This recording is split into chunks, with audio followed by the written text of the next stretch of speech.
The evening sun bled crimson across the California sky, casting long, peaceful shadows through the window of Captain Jack Miller's quiet home.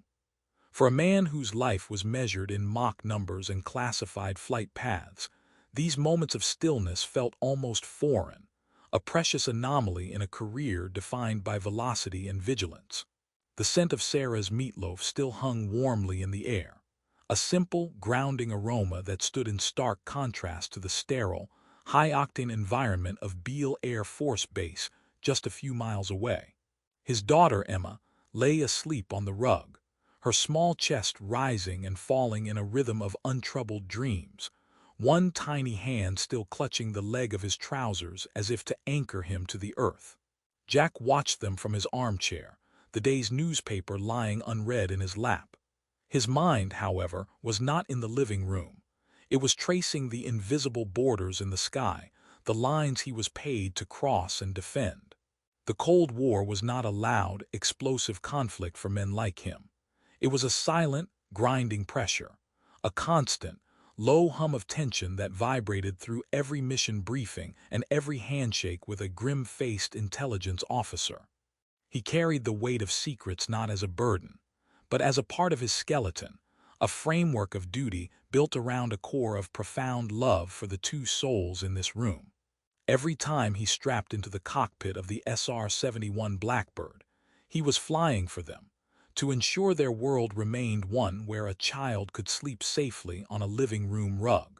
He thought of the countless times he had pierced the stratosphere, a lone sentinel in the immense blackness, a speck of American resolve hurtling through a space that was anything but empty. The missions were etched into his memory not as triumphs, but as collections of data, near misses, and the chilling silence of radio blackouts. Each one was a gamble, a dance on the edge of a razor where a single misstep could ignite a global confrontation. He had signed up to be a pilot, but the Air Force had forged him into a ghost, a high-altitude phantom whose very existence was a state secret. The mantelpiece clock ticked softly, a metronome counting down the fleeting piece. Jack's gaze drifted from Emma's serene face to the telephone on the wall. It was an innocuous object, beige and simple, yet in his world it was a siren. He had learned to dread its ring after dark, the way its shrill tone could shatter domestic tranquility and summon him back to the shadows.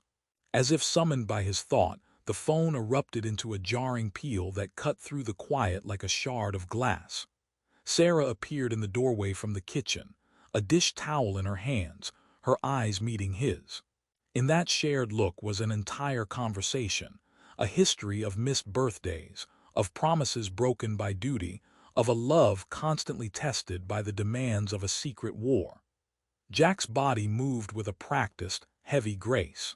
He rose, careful not to disturb Emma, and crossed the room. His hand, which moments before had been stroking his daughter's hair, now felt cold as it closed around the receiver. The voice on the other end was clipped, devoid of pleasantries, a familiar sound from the world of secure lines and coded language. It was a summons, an urgent recall for a briefing. No details, only the command. Jack replaced the receiver, the plastic clicking into place with a sound of finality. He turned back to his wife. He didn't need to speak. The resigned set of his shoulders, the distant focus returning to his eyes, told her everything. The soldier's peace was over. The silent, lurking unknown had called him back to duty.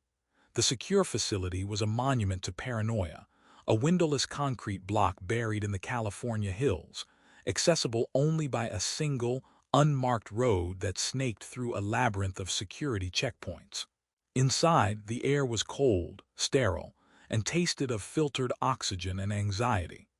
Captain Jack Miller followed a silent escort through corridors painted a dull, institutional green, his footsteps muffled by the thick linoleum floor. The only sounds were the distant, mechanical hum of climate control and the low thrum of his own pulse in his ears.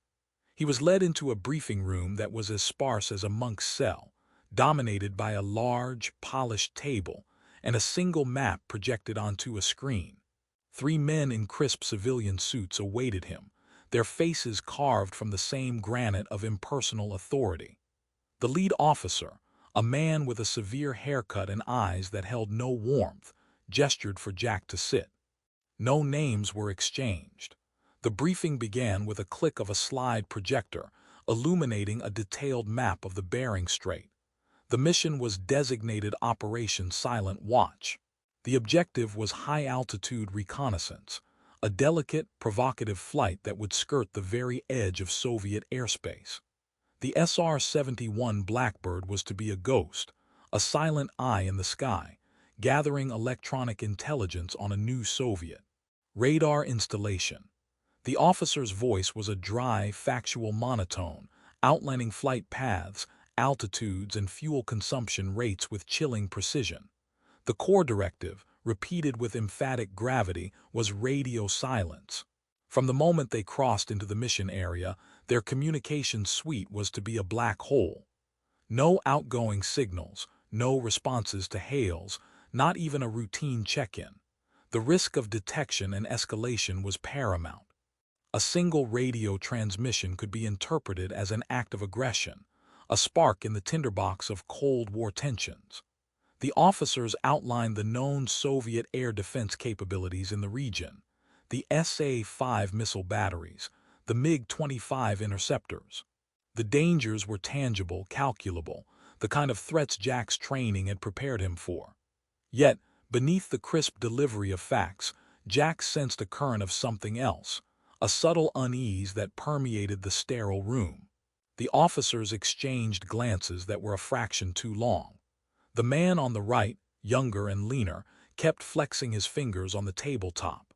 When the primary briefing concluded, the lead officer paused, his gaze fixing on Jack with newfound intensity.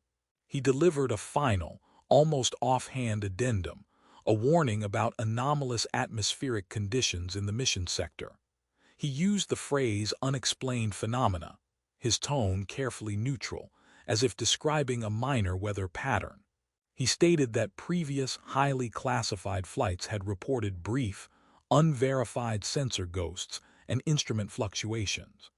It was dismissed as likely solar interference or ionospheric disturbance, a known hazard of high-altitude flight. But the words hung in the air, a cryptic aftertaste to the meal of hard facts. As Jack stood to leave, the briefing folder heavy in his hand, the lead officer fixed him with a final, unblinking stare. The message was clear: complete the mission, gather the data, and return. Do not deviate, do not investigate curiosities. The success of the operation and the integrity of the aircraft were the only priorities. Jack offered a curt nod, the soldier's automatic response. But as he walked back down the silent, green corridor, the phrase unexplained phenomena echoed in his mind, a dissonant note in the symphony of procedure. It was a loose thread in the tightly woven fabric of the mission brief, a hint of the unknown that his pilot's intuition could not simply dismiss. He felt the first, cold trickle of doubt, a sensation as unfamiliar and unwelcome as a mechanical failure warning light. Yet beneath the doubt, the core of him, the part forged by years of discipline and duty, solidified into a cold, hard resolve. The mission was the mission. The risks, both known and unknown, were part of the job. He would fly the line, he would maintain the silence, and he would bring his plane and his co-pilot home. It was what he did. It was who he was. The hangar was a cathedral of Cold War technology, a vast, echoing space where the air smelled of jet fuel, hydraulic fluid, and chilled concrete. Under the stark, unforgiving glow of industrial lights stood the SR-71 Blackbird, its long, sinister shape seeming to absorb the illumination rather than reflect it. The aircraft was not merely parked. It was poised, a predator coiled in its lair, its sleek, black skin and radical geometry a testament to a science that bordered on the occult. To Captain Jack Miller, it was the most beautiful and terrifying machine ever built by human hands. His co-pilot, Lieutenant Mike Rossi, was already there, running a practiced hand along the leading edge of a wing. Rossi was a decade younger, with a Brooklyn-born brashness that often served as a counterweight to Jack's more reserved nature. Their partnership was a well-oiled machine, built on a foundation of mutual respect and the unspoken understanding that their lives were literally in each other's hands. Rossi offered a grin, a flash of white in the shadowed hangar, and launched into a story about their last mission over the Baltic, embellishing the tale of a Soviet MiG's failed intercept with theatrical flair. Jack listened with a half-smile, the familiar ritual of pre-flight banter, a necessary pressure valve. They traded jabs about Rossi's questionable taste in music and Jack's obsessive checklist routines, the easy rhythm of their camaraderie masking the underlying tension that always preceded a launch. This mission, with its cryptic warnings and mandated silence, cast a longer shadow than most.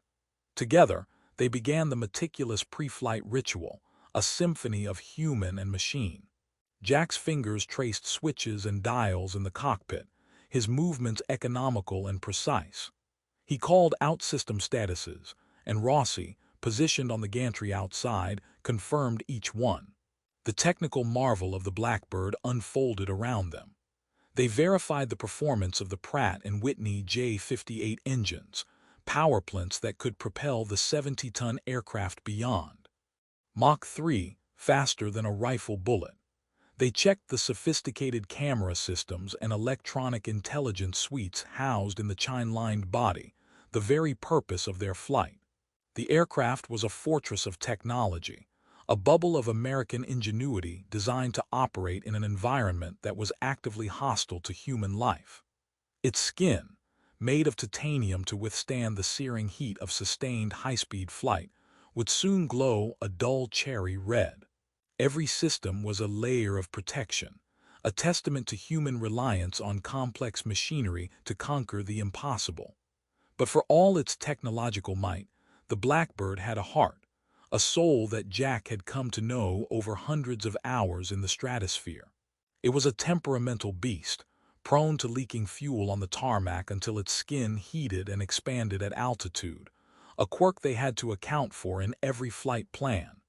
It demanded respect, a perfect symbiosis of man and machine. As the final checks were completed, Jack descended from the cockpit. He walked around the nose of the aircraft, his boots silent on the polished concrete.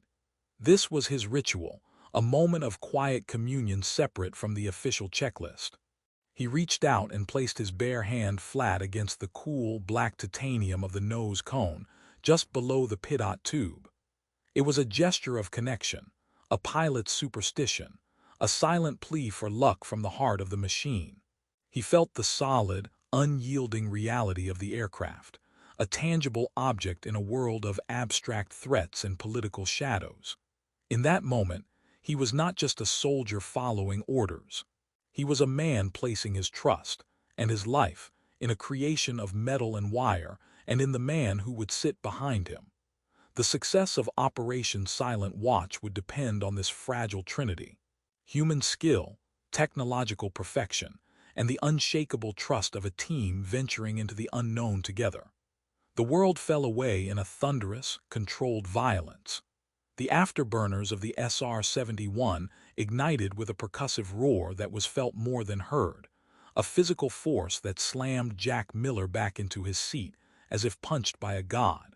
The dark runway of Beale Air Force Base became a blur of receding lights, then vanished entirely, swallowed by the absolute blackness of the pre-dawn California sky. The immense thrust pressed him deeper into his harness, a relentless hand shoving him upward, faster, higher. Inside the cockpit, the roar was a distant, muffled thunder, the sophisticated helmet and the aircraft's own structure insulating them from the full fury of their own ascent. The vibration was a constant, deep hum through the airframe, a sensation as familiar to Jack as his own heartbeat. He watched the instrument panel, his eyes flicking across the climbing altimeter and the rapidly increasing airspeed indicator, his hands resting lightly on the controls, a part of the machine itself. They pierced a thin layer of cloud, emerging into a realm of breathtaking clarity. Below, the earth was still shrouded in night, a vast, dark canvas dotted with the faint, scattered sequins of distant towns. To the east, a razor-thin line of incandescent orange and violet began to bleed along the curve of the horizon, the sun still hidden, but announcing its imminent arrival. They were climbing through the twilight, a transitional space between the sleeping world and the void above. The blackbird, now in its element, surged upward with an eager, relentless grace, leaving the thick, turbulent air of the troposphere behind. The ride smoothed out, the vibrations settling into a gentle, powerful hum as they entered the stratosphere, a place of eternal calm and profound isolation. At 80,000 feet, the world transformed. The sky above was no longer blue but a deep, velvety black, a darkness so absolute it felt solid. The stars were not the friendly, twinkling pinpricks seen from the ground. They were fierce, unwinking points of diamond-hard light, strewn across the infinite with a shocking, cold brilliance. The curve of the earth became visibly apparent, a majestic blue and white arc against the star-flecked void. Sunlight, still unseen from the ground, painted the upper layers of the atmosphere in bands of ethereal color, sapphire, indigo, and a thin, golden line that marked the edge of the world. Jack felt the familiar, paradoxical sensation of these flights, a godlike perspective coupled with a crushing sense of insignificance. He was a lone witness to a sunrise that illuminated half a planet, a silent observer in a cathedral of staggering scale. The radio, a constant companion on most flights, was a dead channel. The order for absolute silence was in effect, turning their sophisticated communications suite into a monument to their isolation. There were no crackling voices from ground control, no casual check-ins with other aircraft. The only sound was the steady hiss of oxygen in their masks and the low, mechanical whisper of the Blackbird's own systems. This enforced silence was more profound than any mere absence of sound. It was a tangible presence in the cockpit, reinforcing the clandestine nature of their mission. They were ghosts, intruders in this thin, cold air, their very existence a secret to be guarded at all costs. Every minute that passed took them further from friendly airspace, deeper into the shadowy theater of the Cold War. As they leveled off at their operational altitude, the exhilaration of the climb began to curdle into a quieter, more complex emotion. The sheer, visceral thrill of commanding such a machine, of touching the edge of space, was always intoxicating. But today it was tempered by a cold foreboding that settled in the pit of his stomach. The cryptic warning from the briefing echoed in the silence. Unexplained phenomena. The words seemed to hang in the thin, processed air of the cockpit. He looked out at the impossible blackness above and the fragile-looking arc of the planet below. They were leaving behind the world of rules, of known physics, of friendly radar coverage. They were crossing an invisible threshold, not just a geopolitical one, but a threshold into the unknown. The mix of feelings was a turbulent cocktail in his veins, the pilot's pride, the soldier's duty, and the human being's primal, instinctive fear of the vast and shadowy deep into which they were now flying alone. The Bering Strait unfolded beneath them like a map drawn in ice and shadow, a no-man's land of freezing water and jagged, snow-capped islands that marked the fragile seam between two hostile worlds. From their perch in the high stratosphere, the political tensions of the Earth below seemed abstract, theoretical lines on a chart. Yet, in the cockpit of the SR-71, those lines were as real and as dangerous as the edge of a knife. Captain Jack Miller's eyes were locked on the radar screen, a glowing green eye scanning the emptiness ahead. Each sweep of the luminous line was a silent prayer for continued emptiness, a hope to see nothing but the benign clutter of distant weather systems. Beside him, Lieutenant Mike Rossi monitored the electronic intelligence suite, his posture tense, a coiled spring of focused energy. The mission was at its most critical juncture. They were now skirting the very edge of the Soviet Empire, a phantom dancing on the periphery of a giant's vision. Initially, the screens told a story of profound isolation.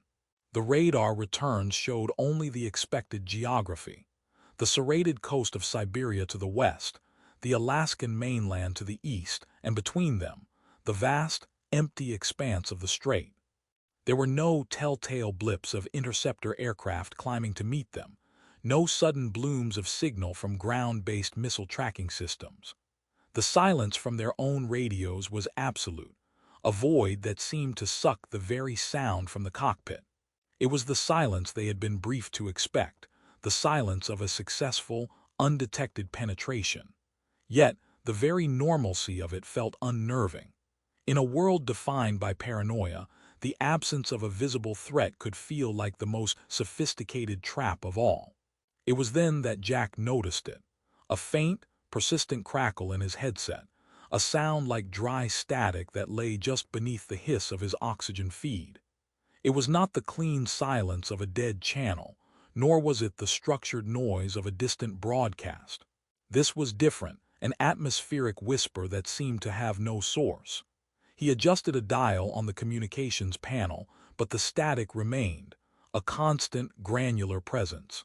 It was the kind of anomaly that, in any other circumstance, would be dismissed as ionospheric interference, a common ghost in the machine at this altitude.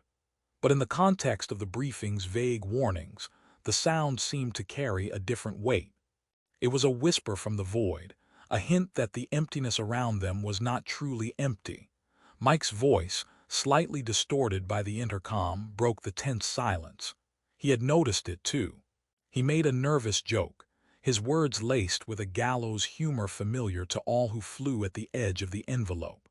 He quipped about Icarus, about the folly of flying too close to the sun with wings of wax and feathers. The ancient myth hung in the air between them, its symbolism a perfect, chilling fit. They were modern Icarus figures, sealed not in wax but in titanium, their wings not of feather but of unimaginable thrust, challenging the gods of gravity and politics. Their sun was not a celestial body but the blinding glare of superpower confrontation, and the melting peril was not just physical, but geopolitical. The thin line they were walking was not merely one of altitude and airspeed, but the razor's edge between safety and cataclysm, between a successful mission and an international incident that could ignite a war. Jack offered a grim, knowing chuckle in response, the sound thin and brittle in the processed air.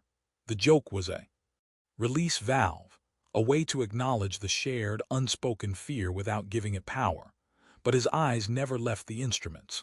The static continued its insidious whisper, a sonic representation of the Cold War itself, a constant low-grade fear, an unseen presence that could, at any moment, erupt into annihilating violence.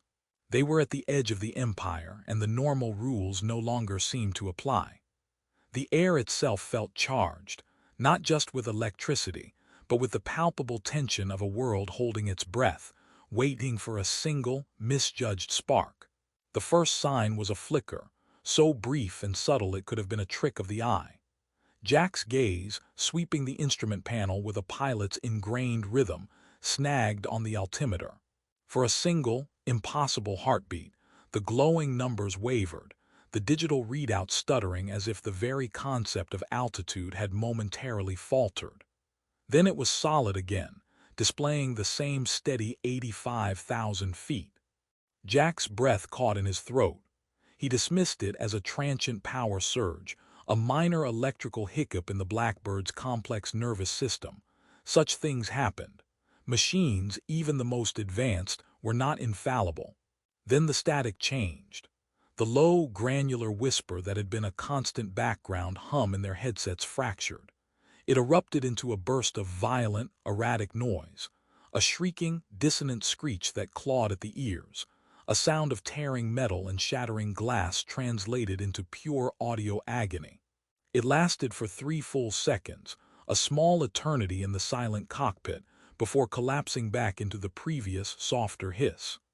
Mike jerked in his seat, his head snapping toward Jack, his eyes wide with alarm behind his visor. Jack's hands tightened on the controls, his knuckles bleaching white. This was no minor fluctuation. This was a scream from the machine. His training took over, a cold, procedural cascade. His fingers danced across the console, running through the troubleshooting protocols. He cycled power to the primary comms unit. The screech had vanished, but the underlying static remained, a persistent, oily stain on the silence. He switched to the backup system, then the emergency channel. The static followed them, an inescapable auditory phantom that had infected every communications pathway. It was as if the void outside had found a voice, and it was a voice of chaos. Jack's mind raced, discarding possibilities. Solar flare activity could cause interference, but the space weather briefings had been clear. A malfunction in their own hardware was possible, but for both primary and backup systems to fail in the same bizarre way defied probability. Mike's voice came through the intercom, strained but trying for reason. He suggested solar interference again, a desperate clutch at a known, if unlikely, explanation. He pointed to the mission briefing's vague mention of atmospheric anomalies, trying to fit the jagged pieces of this malfunction into a pre-labeled box.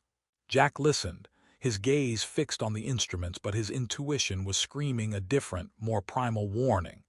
This was not solar interference. This was not a random fault. The feeling was a cold knot in his gut, a deep-seated certainty that they were not experiencing a failure of their technology, but an intrusion upon it. The brief, cryptic warning from the stern-faced officers in the briefing room, unexplained phenomena, now felt less like a caution and more like a terrifying understatement.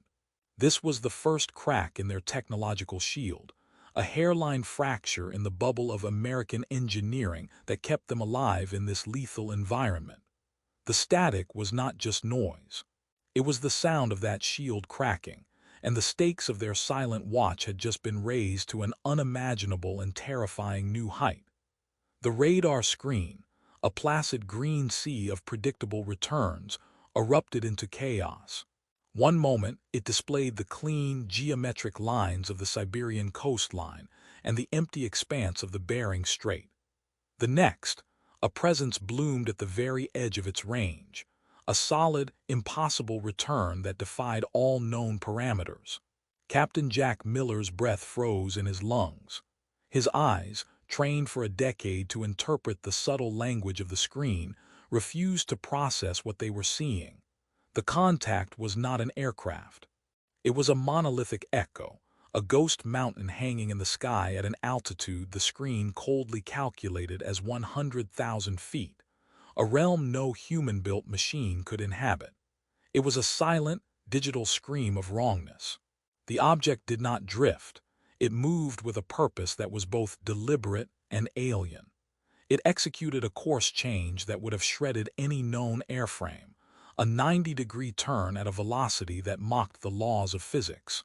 It accelerated from a dead stop to a speed that made the Mach 3 capable Blackbird seem like a child's toy, then decelerated just as abruptly, hanging, motionless in the thin air as if pinned to the star-flecked blackness. On the screen, its trajectory was a series of jagged, impossible vectors, a child's frantic scribble over the ordered world of their flight path. It was a dance of pure power, a display of technology so far beyond human comprehension that it felt less like engineering and more like sorcery. Instinct, honed by 1,000 missions and a lifetime of procedure, took over. Jack's hand shot out, his fingers finding the encrypted transmit switch. His mouth was already forming the words of a contact report, a dry, clinical description of the unidentified object, its altitude, its speed. They had to warn someone, anyone. This was the threat the briefings had never named, the unexplained phenomenon given terrifying, tangible form. But before his thumb could press the button, a single line of text scrolled across the small, dedicated screen of their encrypted data link. The message was stark, devoid of call signs or pleasantries, a bolt of pure, uncompromising command from the distant, safe world of their controllers.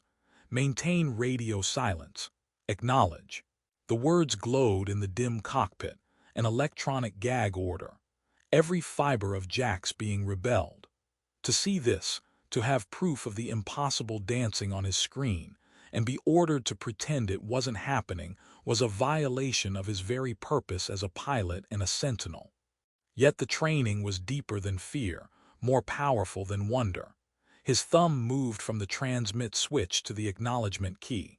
A single, bitter press of a button was his only reply.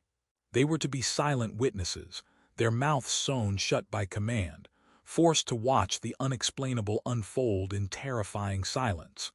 In that moment, a cold, profound realization settled over Jack, a weight heavier than the G-forces of their ascent. This was not a Soviet weapon. This was not a weather balloon or a mass hallucination. The sheer, physics-defying scale and behavior of the object placed it in a category of its own. The fear he had felt moments before was a simple, animal terror. Now it was replaced by a deeper, more chilling dread, the dread of absolute, paradigm-shattering comprehension. They were not alone. The vast, empty sky he had called his workplace for years was not empty at all. It was occupied, and they were the interlopers. His training screamed at him to classify, to analyze, to report. But his rising, gut-churning fear whispered a more terrifying truth. They were not the hunters on this silent watch. They were the prey. The starfield ahead began to die. It was not a gradual dimming, not the slow creep of dawn, but a swift, silent annihilation. A patch of the cosmos, a sprawling swath of glittering light, simply winked out of existence, blotted from the heavens by an immense, light-devouring presence. Captain Jack Miller's eyes, straining against the impossible blackness, tried to resolve the edges of the void, to find the shape of the thing that cast no shadow because it was a shadow itself. It was a hole in the universe, a perfect, silent negation of space. Then, as his vision adjusted to the profound darkness, the outline began to coalesce, not with light but with the absence of it. It was a silhouette cut from the fabric of reality itself, a form so vast it dwarfed the concept of a city, its edges indistinct and wavering as if it were not entirely solid, not entirely in their dimension. It hung there, a silent leviathan in the sea of night, its scale so monstrous it defied comprehension. The SR-71, a pinnacle of human engineering, felt like a gnat buzzing before a mountain. Jack's breath seized in his chest, the processed air of his mask turning to ice in his lungs. Every instinct, every scrap of rational thought revolted against the image burned onto his retinas. This was not a machine. It was an architecture. Its surface was not metal or any known material, but a non-reflective black that seemed to absorb the very starlight around it, a texture of pure nothingness. There were no running lights, no engine glow, no seams or rivets, only a terrifying living geometry that spoke of a technology born in a crucible humanity had never glimpsed. From the seat behind him came a choked, strangled sound, the raw exhalation of a mind breaking against the shores of the impossible. Mike Rossi's gasp was a tiny, human noise swallowed by the immense silence of the cockpit and the greater, more profound silence of the shape outside. It was the sound of disbelief made audible, of a world-view shattering into a million irreparable pieces. Jack could not, turn to look. His entire being was focused on the controls, his hands gripping the stick with a force that threatened to bend the steel. The blackbird, sensing the minute tremors of his terror, had begun to shudder, a faint, high-frequency vibration humming through the airframe. He fought his own body, his own racing heart, forcing his muscles to relax to make the tiny, precise adjustments needed to keep the multi-million-dollar aircraft steady in the thin, cold air. It was a battle against vertigo, against the primal urge to wrench the stick and flee at maximum burn from the terrifying sublime that filled their view. And it was sublime. In that moment, all the tension of the Cold War, all the political maneuvering and the petty squabbles of nations, evaporated into a cosmic joke. The immense, silent craft hanging before them was a testament to a scale of existence that rendered human conflicts insignificant.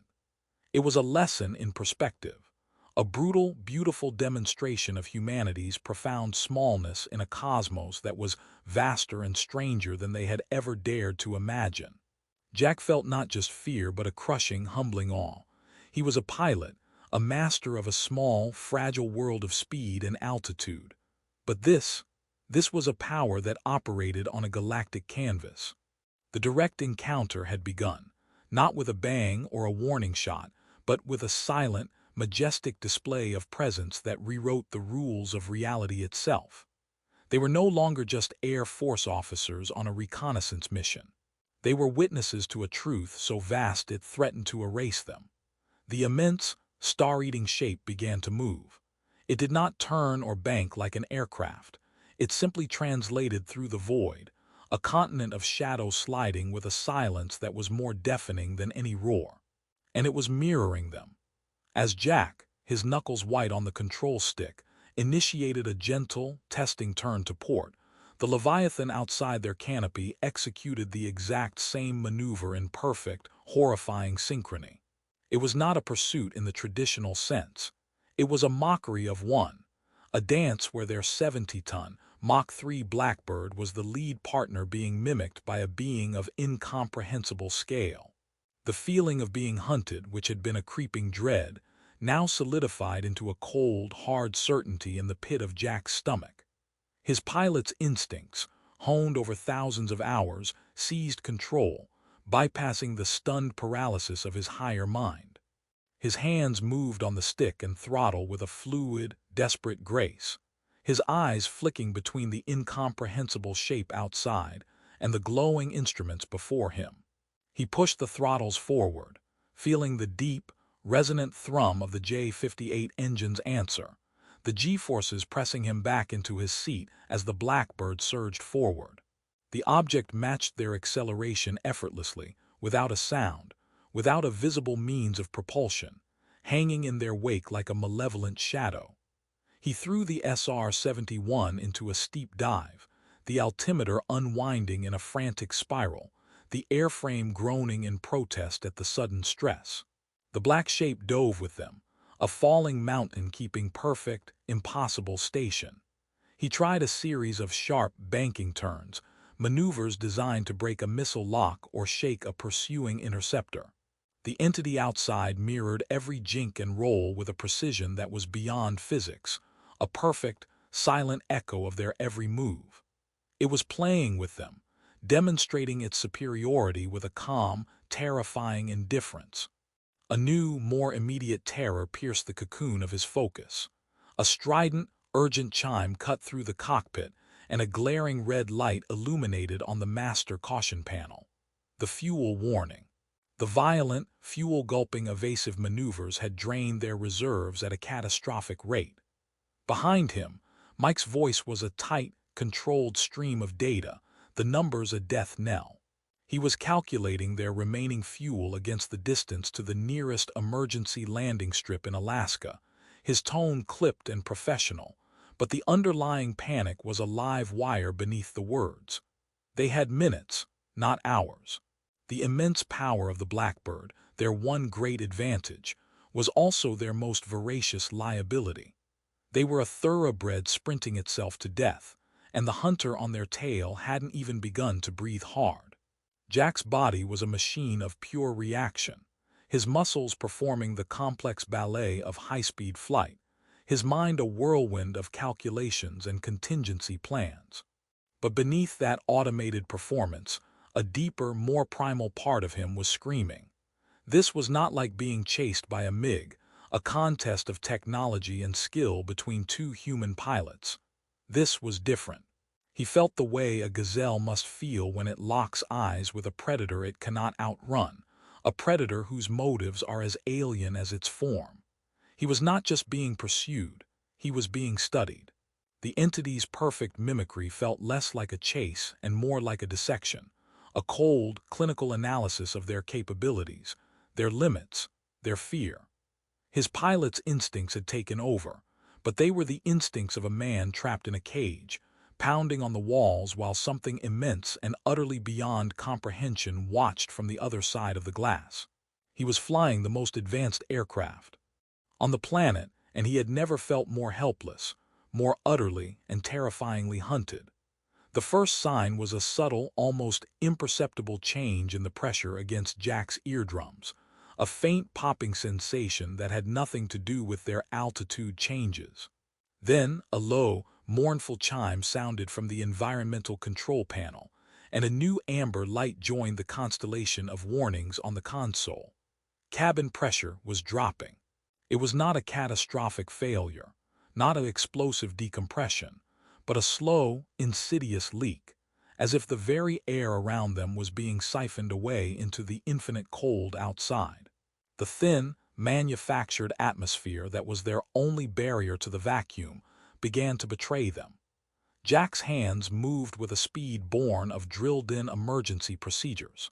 He grabbed the yellow and green oxygen mask hanging from his helmet, pulling it down and securing it over his nose and mouth with a sharp click. The hiss of pure, cold oxygen was immediate, a lifeline fed directly into his lungs. In the rear cockpit, he heard Mike's own sharp, ragged inhale as he followed suit. The masks transformed them into anonymous, bug-eyed creatures, their faces hidden, their voices flattened and distorted by the intercom. The familiar, pressurized cockpit now felt fragile, a leaking lifeboat adrift in an ocean of nothingness. The effects of hypoxia were subtle thieves, creeping in at the edges of consciousness. Jack felt a strange, unwarranted sense of euphoria, a detached, almost giddy lightness that had no place in their current nightmare. The stark, terrifying reality of the pursuing Leviathan outside the canopy seemed to soften at the edges, its menace blurring into a kind of dreamlike spectacle. He had to consciously focus on the instrument panel, the numbers swimming for a moment before his vision snapped back into sharp, desperate clarity. He knew these symptoms, had trained for them in altitude chambers. The tingling in his fingertips, the slight delay in his thought processes, the false sense of well-being, they were all the body's treacherous farewell to adequate oxygen. Mike's voice, strained and metallic through the mask and intercom, cut through the hiss. He was fighting it too, his words coming slower, more deliberately. He began to voice the fear that was curdling in both their minds, the question that the oxygen deprivation made terrifyingly plausible.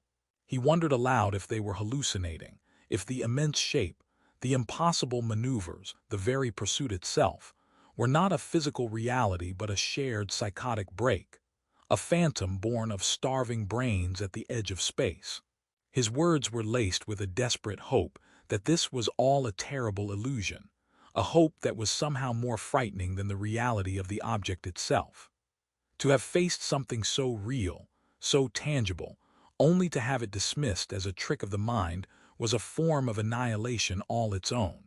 Jack tried to form a response, to offer some anchor of certainty, but his own thoughts felt thick and syrupy. The line between the external terror and the internal physiological breakdown began to blur. Was the object silent, mirroring dance a function of its alien nature, or was it a projection of their own disoriented perceptions? The physical toll of the evasive maneuvers and the fuel crisis merged with the psychological assault of the unknown and the physiological betrayal of their own bodies. The world narrowed to the hiss of oxygen, the distorted voice of his friend voicing unspeakable fears, and the immense, silent shape that hung in the blackness, its reality now a question mark written in the thinning air. The plot of their flight had twisted from a mission of observation to a desperate chase, and now into a terrifying trial of sanity, where the only certainty was the cold, thin oxygen burning in their lungs, and the dread that they were no longer reliable witnesses to their own doom. The encrypted data link screen, a small, green glowing window to the world of command and control, flickered to life. In the tense, oxygen hiss-filled silence of the cockpit, its activation was as jarring as a gunshot. A single line of text scrawled across its surface, the letters stark and uncompromising in their digital simplicity. Abort mission, return to base, do not engage, maintain calm silence. The message was a bucket of ice water thrown over the smoldering panic in the cockpit. It was an order, clean and absolute, from the distant, safe rooms where men made decisions based on radar blips and political calculations, not on the visceral, soul-shattering sight of a city-sized craft hanging in the void. For a fleeting, electric moment, Jack's thumb hovered over the transmit switch. Every fiber of his being screamed to break the imposed silence, to flood the channel with a frantic, detailed report. He needed to tell them about the impossible altitude, the physics-defying maneuvers, the sheer, light-devouring scale of the thing that was hurting them through the stratosphere. He needed to make them understand that this was not a Soviet prototype, not a weather anomaly, but a confrontation with the utterly unknown. The words burned on his tongue, a desperate plea for anyone, to share the burden of this terrifying reality. But his thumb did not press the button. Years of discipline, the iron framework of a military life, held his finger in check. The order was clear: maintain calm silence. To break it was not just an act of disobedience, it was a potential act of war. A transmission, any transmission, could be intercepted, could be misinterpreted by the Soviets as a hostile act, a prelude to an attack. The weight of that potential cataclysm was heavier than the G-forces of their evasive maneuvers. His duty was not just to his own survival, or to Mike's, or even to the truth of what they were witnessing. His duty was to the fragile, invisible thread of deterrence that kept a nervous world from igniting. Reporting the pursuit, as vital as it felt, was a risk that command had explicitly forbidden. The needs of the many, the abstract billions on the planet below, outweighed the terror of the two men in the titanium bubble. The internal conflict was a silent war waged in the span of a single heartbeat. On one side stood the soldier, the embodiment of obedience, trained to follow orders without question, to trust that the men in the command center had a broader picture, a greater purpose. This was the Jack Miller who had signed his name on the dotted line, who believed in the chain of command, who understood that his individual experience was a single data point in a vast, strategic game. On the other side stood the man, the primal being screaming for self-preservation, the witness who needed to unburden his soul of a truth too heavy to carry alone. This Jack Miller was a father, a husband, a human being staring into the abyss, and his every instinct told him that survival depended on screaming their situation into the void. In the end, the soldier won. His thumb moved from the transmit switch to the acknowledgement key. A single, soft click echoed his submission. He had chosen the path of obedience, of trust in a system that had sent them here blind. He was following orders, preserving the radio silence, turning his back on the unknown to flee for home. But as he began the calculations for their return vector, a cold, hollow feeling settled in his chest. He was obeying, but it felt like a betrayal of the truth, a betrayal of his own eyes, and a terrifying gamble that the silent, immense intelligence pursuing them was less of a threat than the potential fallout from a single, desperate radio call. He was leaving the greatest mystery humankind had ever faced behind him, on the orders of men who had no idea what they were truly commanding. The decision to descend was not a choice, but a surrender to the cold, hard logic of the fuel gauge and the unyielding command from base. Jack pushed the control stick forward, a deliberate, gentle pressure that felt like an admission of defeat. The nose of the SR-71 dipped, tilting the star-flecked blackness of the void upward, replacing it with the deep indigo of the upper atmosphere. The transition was not smooth. The blackbird, a creature born for the thin, frictionless air of the stratosphere, shuddered in protest as it met the thickening molecular soup below. A low, rising whine built around the airframe, the sound of a ghost being forced back into the world of substance and resistance. The immense, silent presence that had mirrored their every move did not follow them down. It simply hung in the space they had vacated, a stationary black hole in the cosmos, watching their retreat. Inside the cockpit, the technological world continued its slow-motion collapse. The primary flight instruments, once a symphony of glowing, reliable data, were now a cacophony of flickering lies. The altimeter stuttered between 20,000 and 80,000 feet, the airspeed indicator swung wildly, and the artificial horizon tilted at impossible angles. Jack's world narrowed to the few backup systems that still held a tenuous grip on reality. The old-style gyroscopic compass, the basic pressure altimeter, the raw engine instrumentation. Flying the world's most advanced aircraft had been reduced to an act of primitive intuition, a desperate dance with a machine that was losing its mind. His hands, slick with sweat inside his gloves, made constant minute corrections, feeling the aircraft's responses through the stick, flying by the seat of his pants as much as by the dying screens. Each tremor, each groan from the stressed airframe felt like a prelude to the final, catastrophic failure. A sudden, profound emptiness bloomed on the radar screen. The massive return, the entity that had dominated their world for what felt like an eternity, simply vanished. One moment it was a solid, impossible echo at the edge of their sensor range. The next, the screen was clean, showing only the benign clutter of the earth below. It was gone, not flying away, not descending, but erased, as if it had never been there at all. A surge of raw, unchecked relief flooded Jack's system, so powerful it made him lightheaded. The immediate, tangible threat was over. They were running, and the hunter had let them go. Mike let out a shaky, explosive breath over the intercom, a sound that mirrored the emotion coursing through Jack's own veins. They had survived the encounter, but the relief was a fleeting, fragile thing, quickly soured by a deeper, more insidious dread. The feeling of being watched did not dissipate with the radar contact. If anything, it intensified. It was a pressure against the back of his neck, a cold spot in the center of his consciousness, an unshakable certainty that they were not alone.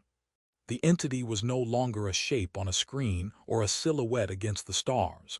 It had become a phantom, an unseen passenger in their descent. Jack found his eyes constantly darting to the rearview mirrors, scanning the empty sky behind them, searching for a shadow that was no longer there. The hope of escape was now tinged with the chilling knowledge that they were not fleeing from something they had left behind, but from something that might be traveling with them, invisible, inscrutable, and utterly in control. The transition was complete. They were no longer in an encounter with the unknown. They were in a desperate, hope-flecked flight for survival, carrying the dreadful certainty that the sky itself had eyes, and those eyes were still upon them. The Alaskan airstrip materialized through the murk like a mirage, a thin, gray scar of tarmac etched into an endless expanse of frozen wilderness. The landing was a tense, mechanical ballet performed on the very edge of disaster. The SR-71, its fuel tanks breathing the last vapors of JP-7, touched down with a shriek of protesting tires and the acrid scent of scorched rubber. Jack Miller's hands, which had been locked on the controls for what felt like an eternity, finally unclenched, the relief a physical wave so potent it left him trembling. They were down. The immense, silent pressure of the stratosphere, the phantom presence, the dying gasps of their technology, it was all behind them. They had cheated the void and brought the wounded blackbird home. For a single, glorious moment, as the drag chute deployed and the world slowed to a manageable speed, the only thing that existed was the solid, unyielding reality of the ground beneath them. But the solace of terra firma was short-lived. As the aircraft rolled to a stop, the ground crew swarmed the Blackbird, their movements sharp and efficient, yet devoid of the usual post-mission chatter. These were men Jack had worked with for years, familiar faces accustomed to the unique pressures of supporting the world's fastest spy plane. Today, their expressions were closed, their eyes fixed on their tasks with an unnatural intensity. No one met his gaze as he popped the canopy. A crew chief gestured for him to descend the ladder, his face a mask of professional neutrality that felt more like a wall. There were no slaps on the back, no grim nods of shared accomplishment, no questions about the mission. The silence that greeted them was heavier and more ominous than the one they had maintained at 85,000 feet. It was the silence of a secret being actively, urgently contained. Jack and Mike were quickly separated, a standard procedure that now felt anything but standard.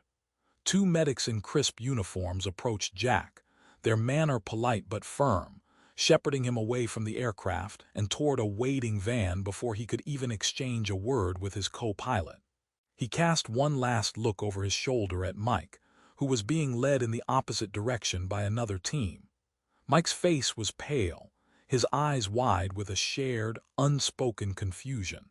There was no debrief, no initial report, no chance to compare notes on the shared nightmare they had just endured.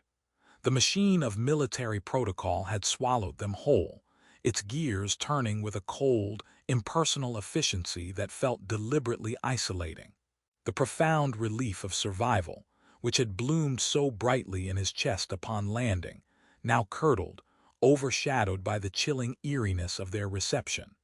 This was not the homecoming of heroes, or even of soldiers returning from a difficult mission. This was the processing of a contamination event. The tension in the air was a palpable force, a web of unspoken knowledge and strict orders that everyone on the ground seemed to be obeying. They weren't being welcomed back. They were being quarantined. As the van door slid shut, sealing him in with the silent medics, Jack stared out the window at the bleak Alaskan landscape. He had faced the incomprehensible in the sky, a terror that defied logic. But the cold, institutional silence. On the ground, the averted eyes and the swift, clinical separation struck a different, more intimate kind of fear. The battle for survival was over. The battle for the truth of what they had seen was just beginning, and the first skirmish was being lost before he had even fired a shot. The room they led him to was a chamber of deliberate psychological pressure. A windowless cube painted a sickly, institutional beige that seemed to absorb the weak light from a single, shaded fixture hanging over a scarred metal table. The air was stale and cool, carrying the faint scent of old coffee and disinfectant. Two men in crisp Air Force uniforms, their faces set in expressions of granite neutrality, sat opposite him. They did not introduce themselves. Their name tags were absent, their ranks obscured. They were simply functionaries, human extensions of the vast, impersonal machine that had processed his landing. One, older with a severe crew cut and eyes the color of a winter sky, did most of the talking. The younger one, lean and sharp-faced, simply watched, his pen poised over a yellow legal pad, his gaze a physical weight. The questioning began not with the mission but with him. They asked about his sleep patterns in the days leading up to the flight, his diet, his state of mind. They probed for any history of stress, any family concerns that might have been preying on his thoughts.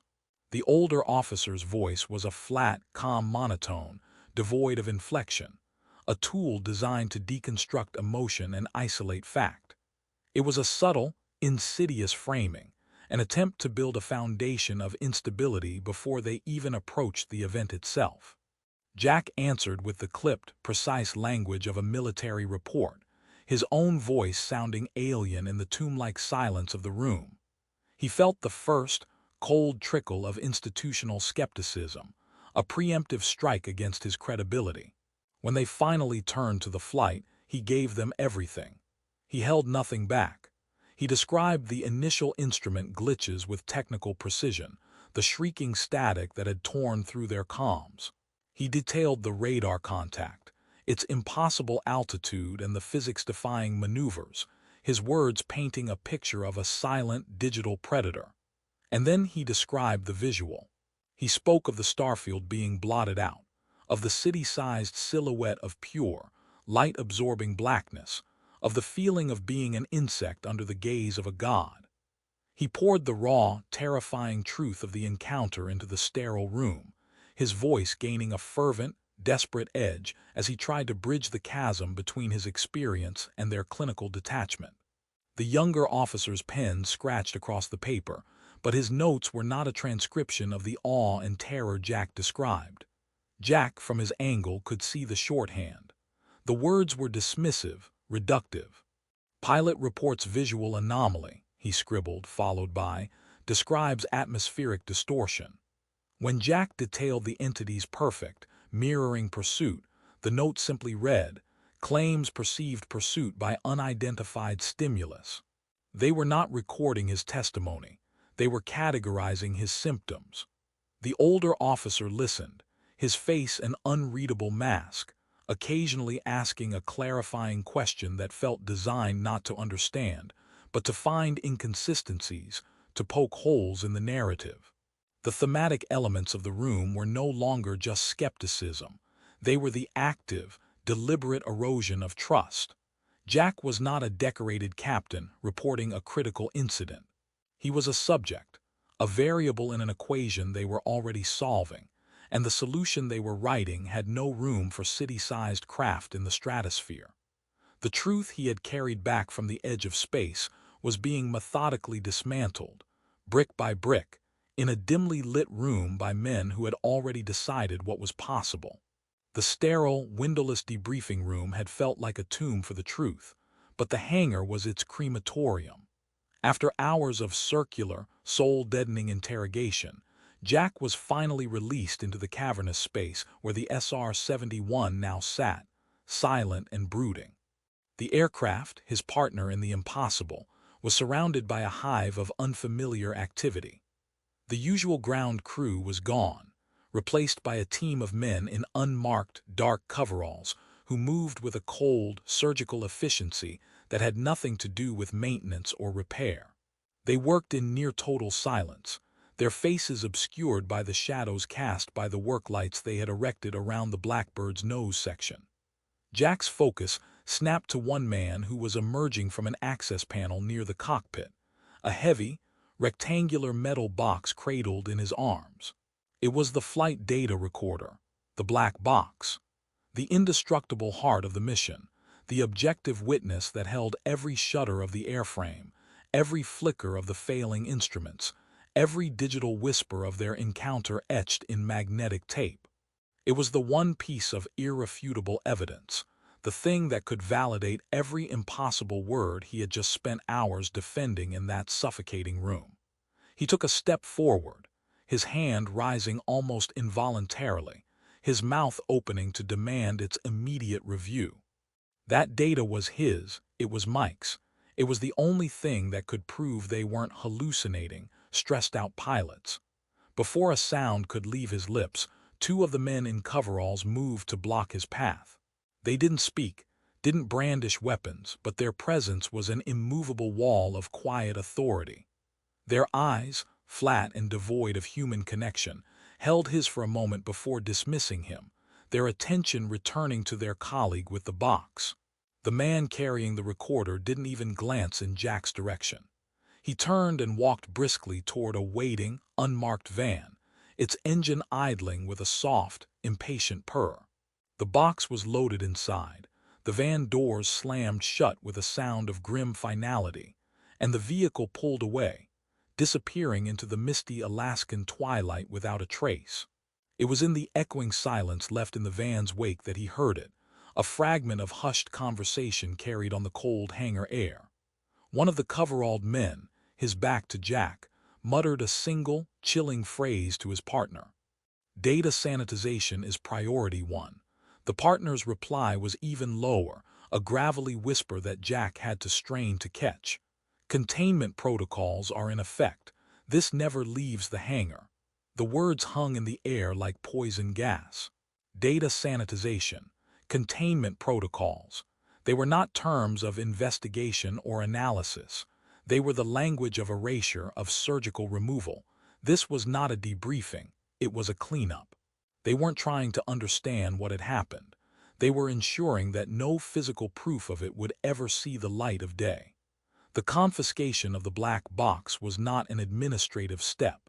It was the first, undeniable and terrifyingly clear sign of an active, deliberate cover-up. The determination that had been slowly hardening within Jack throughout the interrogation now solidified into a cold, sharp and unyielding resolve. They could try to bury the truth, They could try to bury him with it, but he had seen what he had seen, and he would not let them erase it.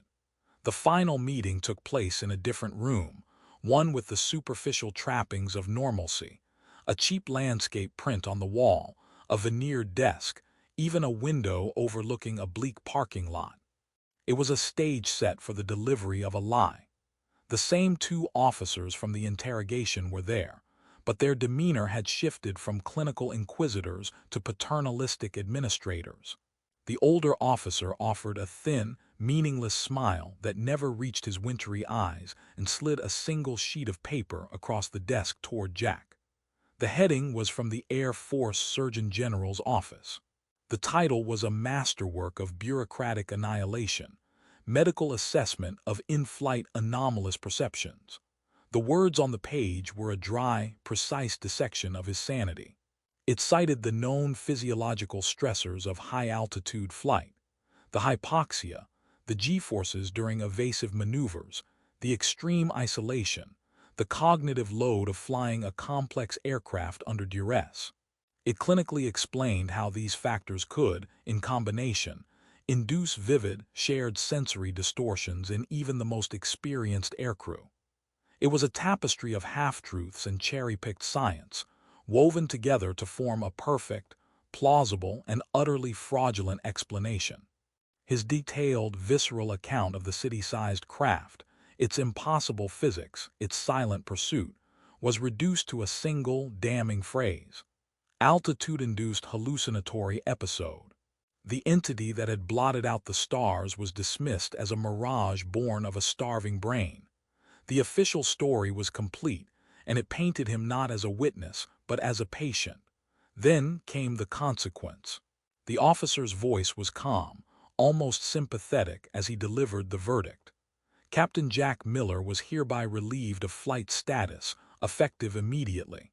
He was grounded indefinitely, pending a full psychological evaluation. The words psychological evaluation were spoken with a deliberate, heavy emphasis, branding him with a scarlet letter of instability.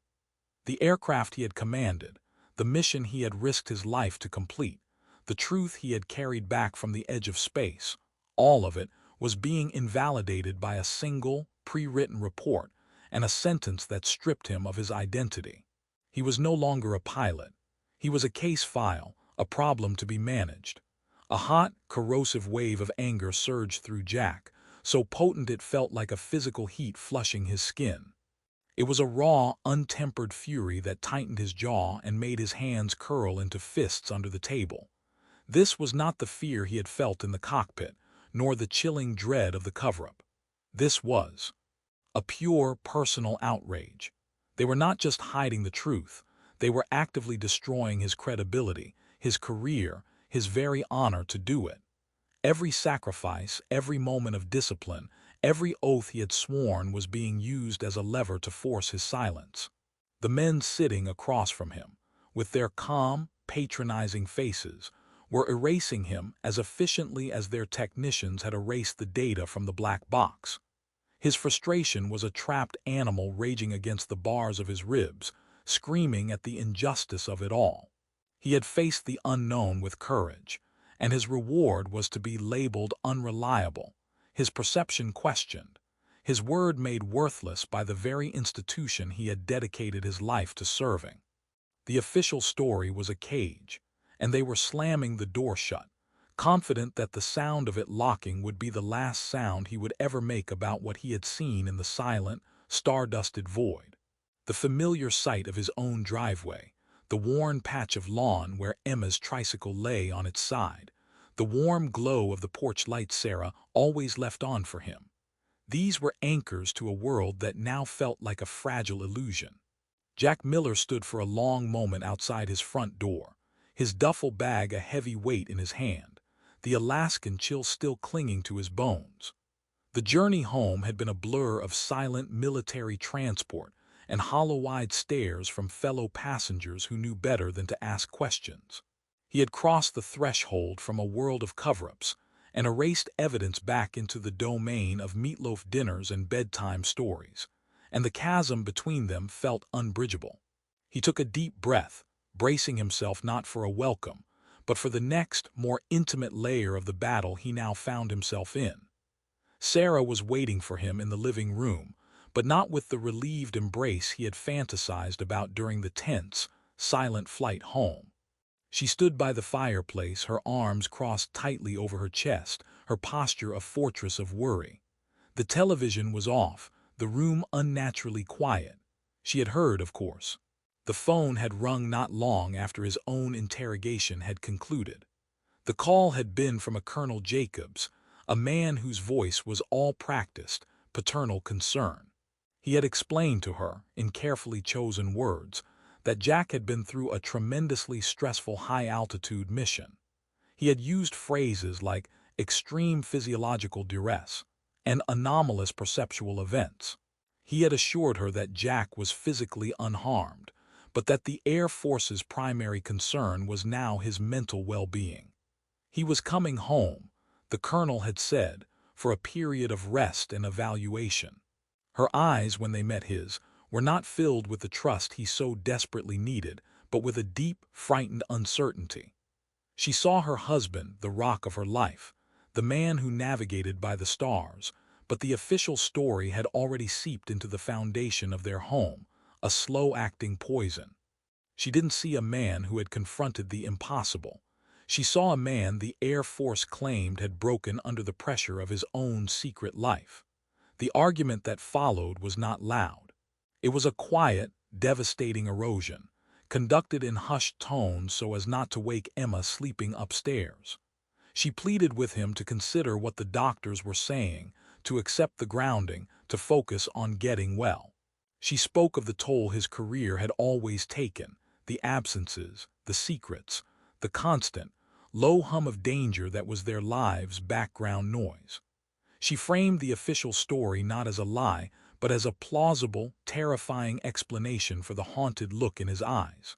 Jack tried to find the words to bridge the gap, to describe the sheer physical reality of the thing he had seen, not as a hallucination, but as a silent, solid mountain of otherness hanging in the void. But the language failed him. How could he convey the sublime terror, the physics-defying silence, to someone whose world was bounded by school schedules and grocery lists? His descriptions sounded hollow and frantic even to his own ears, the ravings of a man clinging to a delusion. The more he insisted, the more her concern deepened, her fear for his mental state eclipsing her fear of the unknown. The personal cost of his secret life was laid bare in that quiet living room. The isolation he had felt in the stratosphere was nothing compared to the chasm now opening between him and the woman he loved. He was a man trapped between two irreconcilable truths, the one he had witnessed with his own eyes, and the one that everyone else, including his own wife, had been ordered to believe. The clash was not just between personal truth and public perception. It was a war for his soul, fought in the one place he had always called sanctuary, and he was losing. The hangar at the edge of Beale Air Force Base was a forgotten place, a cavern of echoes and dust where aging aircraft went to die a slow, bureaucratic death. It was here, amid the scent of grease and decaying rubber, that Jack Miller found himself drawn, a ghost haunting the periphery of the world that had cast him out. He moved through the shadows of decommissioned cargo planes, his presence unnoticed by the few mechanics performing perfunctory maintenance. He was looking for something, anything, a loose thread in the tight weave of the official story, a crack in the solid wall of denial that had been erected around his experience. The grounded pilot was now a scavenger, sifting through the debris of his own career for a shard of truth. He found it in the form of a man named Eli, a senior Air Force mechanic with hands like worn leather and a face etched with the lines of 30 years of service. Eli was working on the engine of a tired-looking T-38, his movements slow and deliberate. He didn't look up as Jack approached, but a subtle tension tightened his shoulders. When Jack finally spoke, his voice low, mentioning the SR-71 and the Alaskan airstrip, Eli's hands stilled. He looked at Jack then, and in his weary eyes was not the skepticism or pity Jack had grown accustomed to, but a flicker of grim recognition. He gestured with a greasy thumb toward a small, cluttered office at the back of the hangar, a space that smelled of stale coffee and old paper. Inside, surrounded by schematics and half-dismantled instrument panels, Eli spoke in a voice barely above a whisper, his words measured and cautious. He didn't offer grand conspiracies or dramatic revelations. Instead, he offered quiet, devastating corroboration.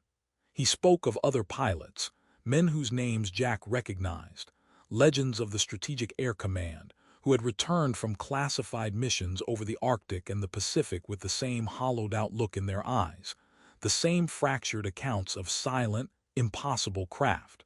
He described how these men, too, had been subjected to intense, dismissive debriefings, how they had been quietly grounded, their reputations subtly tarnished with whispers of stress and fatigue.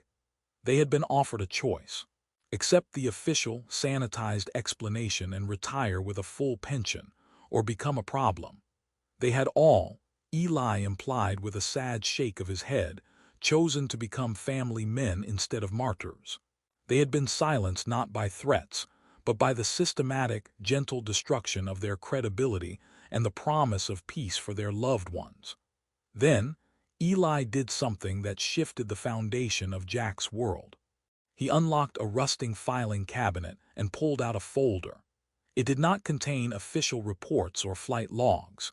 It held fragments, carbon copy ghosts of documents that were supposed to have been shredded, pages rescued from burn bags by a man who believed in preserving history, even its most forbidden chapters.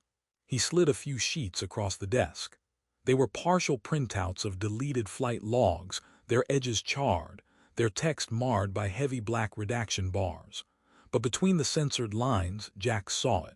Tail numbers he knew, flight paths that mirrored his own, and in the remarks section, phrases that made his blood run cold. Unexplained radar returns. Sensor anomaly. Visual contact with unidentified phenomenon. The date spanned a decade. He was not the first. He was not an outlier. He was a data point in a pattern that had been meticulously, deliberately erased from the official record. A profound and powerful realization ignited within Jack, burning away the last vestiges of his anger and frustration, replacing them with a cold, clear purpose. The loneliness that had crushed him since his return, the isolation from his wife, his colleagues, his own identity, evaporated in that dusty office. He was not a broken man clinging to a hallucination. He was a witness, one of many. The quest for truth was no longer a personal, desperate crusade to clear his own name. It was a mission, a duty passed down from the silenced men who had come before him. The spark that had been smoldering within him since the confiscation of the black box now burst into a determined flame. He was not alone, and that knowledge was the most powerful weapon he now possessed. The realization that he was not a lone crackpot, but part of a hidden lineage of witnesses, ignited a cold fire in Jack Miller's veins. The dusty, whispered confirmation from the mechanic Eli had been a key turning a lock deep within him. The obedient soldier, the man who had spent a lifetime following orders and trusting the chain of command, was receding, replaced by a new, harder figure. The investigator. He could not unsee what he had seen, and he could no longer accept the erasure of that truth. The official story was a cage, and the fragments of deleted flight logs were the first tools for picking the lock. He began in the quiet hours, after Sarah had gone to bed, the blue glow of the television flickering over her worried, sleeping face. In the solitude of his home office, surrounded by the mundane artifacts of a grounded life, family photos, Emma's crayon drawings, he reached for the phone. He called in favors from a career's worth of contacts, men and women scattered across the military-industrial complex, their ranks ranging from retired generals to data analysts working in windowless rooms. He used the language of old comrades, the shared shorthand of past missions and forgotten deployments, to bypass official channels. He was no longer Captain Miller requesting information. He was Jack, calling in a debt, probing for a weakness in the fortress of classification. Some voices grew cold and distant, the connection severing with a click. Others, laced with a familiar, weary fear, offered only silence or a hurried warning to let it go. But a few, a precious few, provided whispers, digital breadcrumbs leading into the labyrinth. One such crumb led him to a disused server farm, a relic of an earlier computing age, its physical location forgotten by all but a handful of systems architects. Under the pretense of a hardware audit, a favor from a former signals intelligence officer now working in the private sector, Jack gained a few unsupervised hours. The air in the server room was dry and humming, a tomb for dead data. The terminals were ancient, their green-on-black screens glowing like ghost lights. He navigated through layers of obsolete operating systems, his fingers, once accustomed to the slick controls of a Blackbird, now fumbling with a dusty keyboard.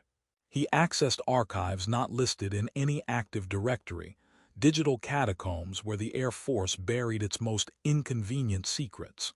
The files he found were skeletons, their flesh picked clean by the vultures of redaction. They bore classifications that made top secret seem mundane, their headers stamped with phrases like MAJIC eyes only and cosmic clearance.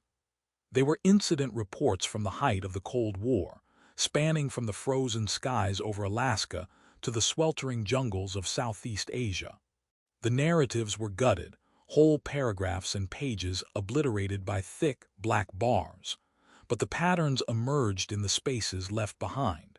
He cross-referenced the heavily censored documents, creating a macabre mosaic of the forbidden. He saw the same phrases echoing across decades: vehicle of unknown origin, performance exceeding known technology, loss of radar and comms contact. He mapped the dates and locations, and a chilling geography of the phenomenon began to take shape. Remote Arctic zones, vast stretches of empty ocean, the thin air of the stratosphere, all theaters for silent, unwitnessed encounters. Most damning were the files tagged with the final, grim notation: material and personnel contained. These were not just citing reports, they were aftermaths. He found fragments pertaining to pilots who had vanished on routine patrols, their aircraft disappearing from radar without a trace, only to have their existence officially scrubbed from squadron rosters. He read the skeletal remains of reports on civilian airline incidents, where passengers reported strange lights or objects, incidents that were swiftly attributed to weather or mass hysteria in the public record, but which, in these redacted vaults, were tagged for immediate and permanent suppression. The cover-up was not a singular event surrounding his own flight. It was a perpetual, institutional machine, a grinding apparatus that had been actively burying the truth for generations. It was a Cold War waged not against the Soviets, but against human comprehension itself. In the humming silence of that forgotten server room, surrounded by the ghosts of 100 erased encounters, Jack Miller completed his transformation. The soldier was gone. In his place was a man who knew, with a certainty that was both terrifying and empowering, that the greatest secret wasn't in the stars, but buried here on Earth, in the blacked-out lines of a classified file, and he was now irrevocably committed to digging it up. The address led to a weather-beaten cabin perched on the lip of a remote Nevada canyon, a place where the sky was a vast, empty bowl, and the silence was a physical presence. The man who answered the door was a monument to eroded fortitude, his spine still straight with the ghost of military bearing, but his eyes were the color of a faded uniform and held a deep, permanent tiredness. Colonel James "Jim" Rutherford, retired 1958, looked at Jack not with surprise, but with a weary resignation, as if he had been waiting decades for this particular knock. He ushered Jack inside without a word, into a living room that was a museum of a lost career. Black and white photos of propeller-driven fighters, a framed set of pilots' wings, the faint, lingering scent of pipe tobacco and old regrets. He didn't ask for Jack's credentials. He simply poured 2 glasses of amber whiskey, the liquid catching the late afternoon light, and began to speak. His Voice was a dry rasp, the sound of desert wind over stone. He spoke of 1954, of a clear night over the Canadian Yukon, of flying a lone F-94 Starfighter on a radar calibration test. He described the same sequence with an eerie, chilling familiarity. The initial, dismissible instrument flicker, the sudden, screaming static on the radio, the impossible blip on the scope that climbed to an altitude that shouldn't exist. And then the visual. His words, slow and deliberate, painted the same terrifying picture Jack had carried in his own mind. A shape of pure, lightless black that slid into place beside his cockpit. A silent, geometric leviathan that paced his tiny jet with an effortless, mocking grace. He described the same feeling of being not just pursued, but examined, a specimen under a microscope wielded by a god. His mission, like Jack's, ended with a frantic, fuel-starved retreat and a landing at a remote airstrip swarming with men in civilian clothes. His debriefing was a carbon copy. The intense, dismissive questioning, the focus on his mental state, the confiscation of his flight records. The official story delivered to him was high-altitude vertigo and autokinetic illusion, a fancy term for a pilot seeing things that weren't there. They offered him a choice, the same choice Jack now faced: accept the lie, take the medical retirement and the pension, and live a quiet life. Or become a problem. He had chosen his family, a young wife and a baby on the way. He had chosen silence. But the price of that silence, he confessed, his gaze fixed on the whiskey in his glass, was a lifetime of carrying a truth that had been officially invalidated, a legacy of knowledge that was a constant, gnawing weight on his soul. He finally looked up, his faded eyes locking with Jack's. The resignation in them hardened into a sharp, paternal urgency. He leaned forward, the old leather of his armchair groaning in protest. He told Jack, in a tone that brooked no argument, to stop digging. He warned him that the men who guarded this secret were not bureaucrats or generals. They were custodians of a reality so disruptive that its containment was considered a matter of national, perhaps even human, security. They had buried better men than both of them, he said, their careers, their reputations, sometimes their very lives. The pursuit of this knowledge, he insisted, was a path that led only to ruin. The truth had a price, and it was extracted not in money, but in peace, in sanity, in the normalcy of a life lived without looking over one's shoulder at a sky that was no longer just sky. He was offering Jack the bitter wisdom of his own legacy. Some doors, once opened, could never be closed, and the cost of looking through them was more than any one man should have to pay. The manila envelope was waiting for him on the kitchen counter, a stark, anonymous rectangle lying amid the cheerful clutter of Emma's crayon drawings and Sarah's grocery lists.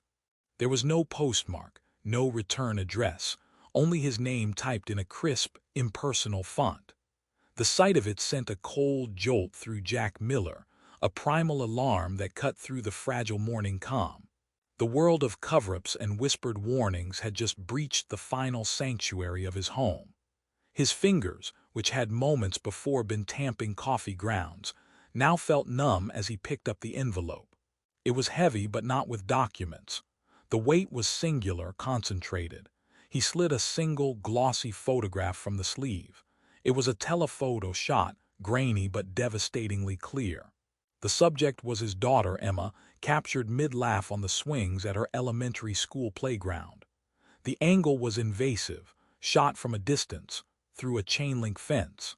She was unaware, a perfect, happy child frozen in a moment of innocent joy. But the focus of the image was not just Emma. A crude, blood-red X had been slashed across her small form with a marker, a violent scar on the glossy surface. There were no words on the photograph itself. None were needed. The message was a physical blow, a silent scream of intent that sucked the air from Jack's lungs. The threat was no longer an abstract concept discussed in dusty hangars or whispered by retired colonels. It was here in his kitchen, staring back at him with his daughter's face. Later that same day, the official confirmation of his exile arrived via a sterile, certified letter from the Department of the Air Force. His security clearance, the key that had unlocked the world of classified briefings and stratospheric secrets, was formally and permanently revoked. The language was bureaucratic, citing his altered duty status and ongoing medical evaluation as the cause. It was the final, systematic severing of his ties to the institution he had served. He was now completely isolated, cut off from his former life, his credibility publicly dismantled, and his access to the truth systematically walled off. The men in the shadows were not just warning him, they were dismantling the very tools he could use to fight back, brick by bureaucratic brick. He stood in his silent living room, the photograph burning a hole in his pocket and the revocation letter crumpled in his fist. The two objects represented the twin pillars of the conspiracy's power: the impersonal, crushing weight of the institution, and the intimate, terrifying promise of personal violence.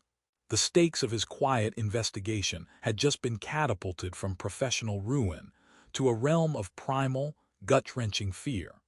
The conspiracy was no longer a matter of erased data and silenced pilots. It had become personal, slithering out of the classified files and into his daughter's playground.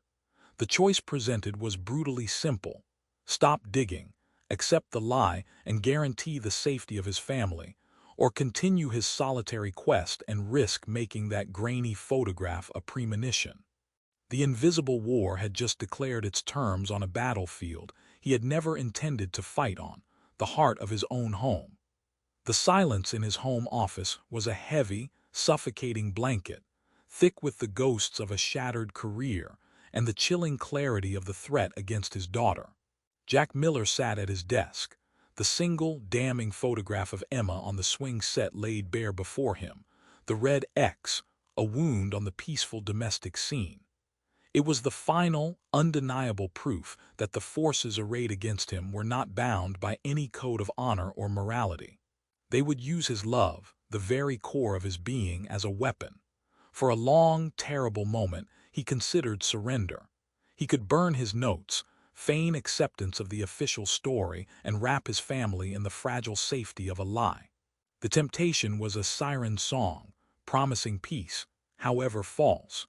But then his eyes fell on the small, locked metal box where he kept the fragments of his investigation, the charred edges of deleted flight logs, the coordinates of other incidents, the retired colonel's whispered testimony. To surrender would be to betray every other pilot who had been silenced, to invalidate the terror and awe of his own encounter, to let the immense, silent truth of what flew in the skies be buried forever under a mountain of bureaucratic lies.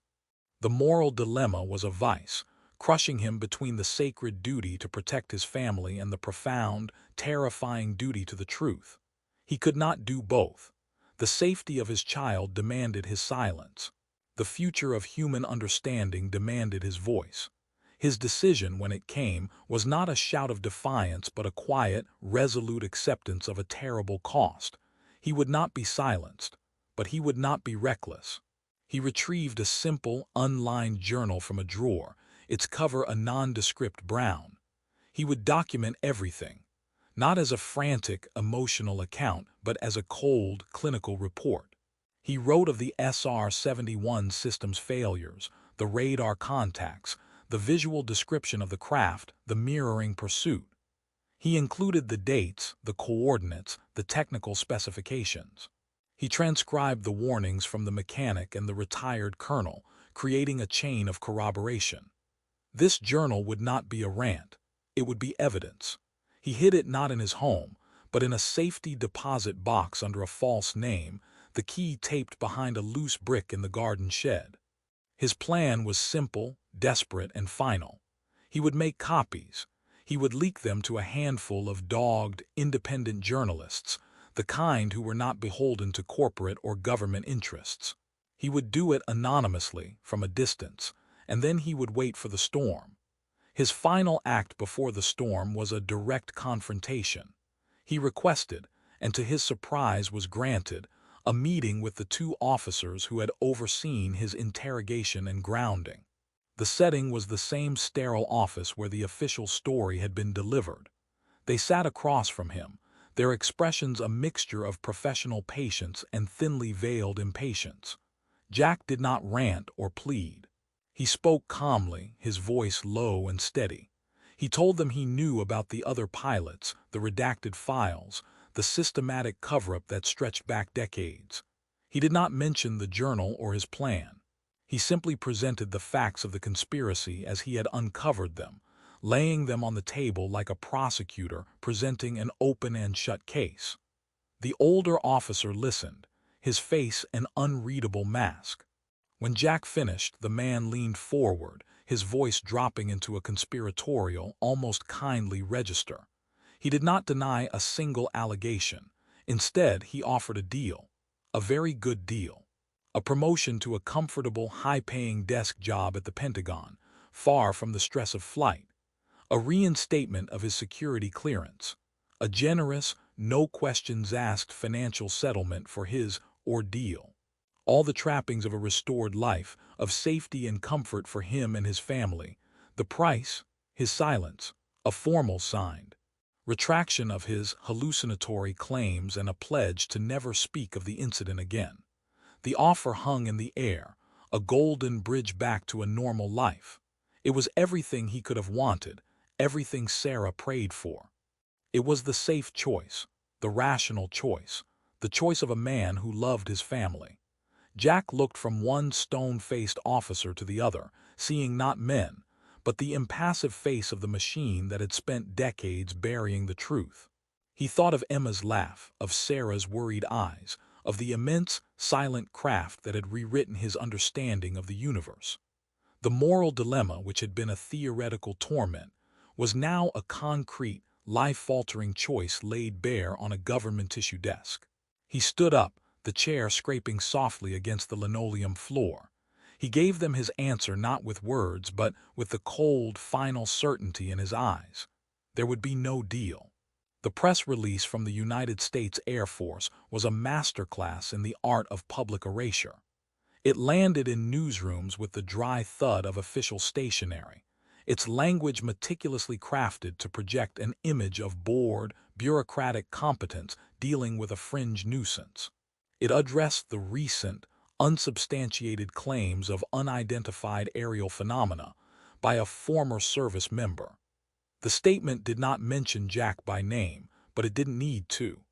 It described a decorated pilot, now grappling with the psychological aftermath of a high-stress career, whose account of a recent mission had been thoroughly investigated and conclusively debunked.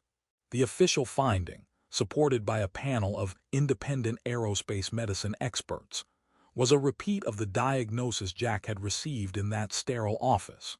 A shared, altitude-induced hallucinatory episode, exacerbated by extreme fatigue and the known sensory distortions of high-Mach flight.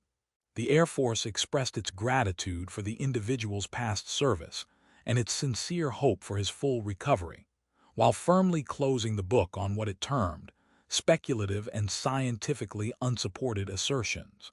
The truth that had blotted out the stars was smothered under a blanket of clinical jargon and institutional condescension.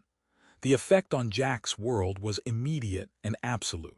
The phone, which had once been a dreaded instrument of summons, now became a tomb of silence. Men he had flown with, men who had shared beers and shared dangers, now found reasons to be unavailable. Averted eyes in the grocery store, a sudden need to cross the street when they saw him coming. The social quarantine was more effective than any official order. They were not shunning the man. They were shunning the contagion of his discredited truth, terrified that any association would tarnish their own careers, their own pensions, their own safe, sanctioned versions of reality. He had become a walking example of the price of dissent, a living cautionary tale about what happened when you saw something you weren't supposed to see, and worse, refused to forget it. The loneliness was a physical chill, a frost that formed on the inside of his skin, isolating him in a crowded room, in his own neighborhood, in the life he had built. The final, most intimate blow came from Sarah. The press release had been the validation of her deepest fears. It wasn't the Air Force that was lying. It was her husband who was broken.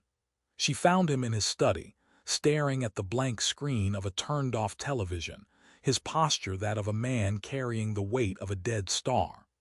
Her plea was not angry but desperate, a raw, heartfelt entreaty from the world of the sane.